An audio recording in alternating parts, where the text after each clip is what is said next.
the Komodo versus the A7S III. So the A7S III on spec looks like it will lose to the Komodo. And while that might be true, it's difficult because the Komodo, yes, has way more dynamic range at 16 stops versus 13.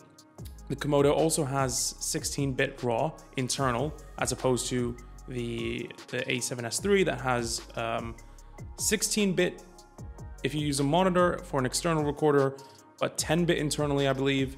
And the Komodo is also 6K RAW versus the A7S III, which is 4K.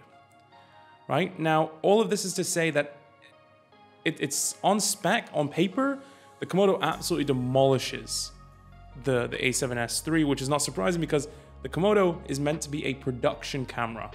Things used for short commercials, short films, independent films, etc. The A7S III isn't necessarily geared towards that market. It's more geared towards the prosumer market, which, you know, ends up being people like, kind of like me, who wants to create content for this channel, which brings me on to the second point. You know, why would I buy either of these cameras? The thing is, I like both cameras. I like the sound of both cameras. I think both cameras are going to be incredibly good. In terms of fit, for me, I think the A7S III might actually be the perfect fit because I own a lot of E-mount glass, right? A few G Masters, etc.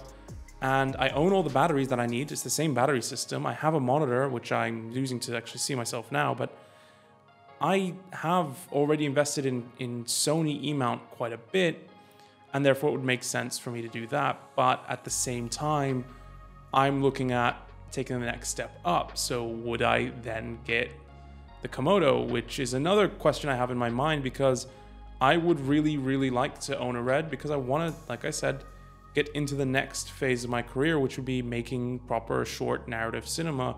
So this is where it's difficult because on one hand, I still want to progress with this channel, still make more content on this channel, which is where the Sony pulls through a lot because it's smaller, it's lighter, you know, it's easier to vlog with it if you're going to vlog, or if I'm going to walk around anywhere and film, it's fine. The Komodo is less of that, which is decent, but yeah, to pick a winner in terms of spec is so easy, but to pick a winner in terms of, you know, how it fits you in your workflow, that's slightly harder, and that falls with every camera. Like, I know people are talking about the Canon R5. We were talking about the Blackmagic 6K, the new Sony, the new Komodo, and the C300 Mark III. The real question to how you can tell if this camera that you're thinking about buying, or lens, or whatever piece of gear is, how will it fit your current workflow and your current way of producing content? Because if you really, really, really get frustrated with a piece of gear, irrespective of brand, it can hinder you when it comes to creating content. It will stop you from reaching your full potential, in my opinion, and that's not okay. I don't think that that's good for anyone. So I really think that when it comes to picking a camera, any camera that you want to buy for yourself, or even I want to buy for myself, the first thought should be, how is it going to, you know, benefit you in your current workflow? Not, oh my God, this is amazing specs. Because why would you buy something that has such an amazing spec sheet, but might be difficult to use, might be just a cumbersome piece of equipment? I don't think any one of us actually wants that for themselves. So back to the original question, who wins, the Komodo or the Sony? That's still undecided, honestly.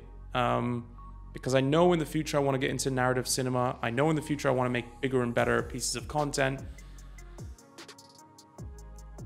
But for right now, maybe the Sony's the better one.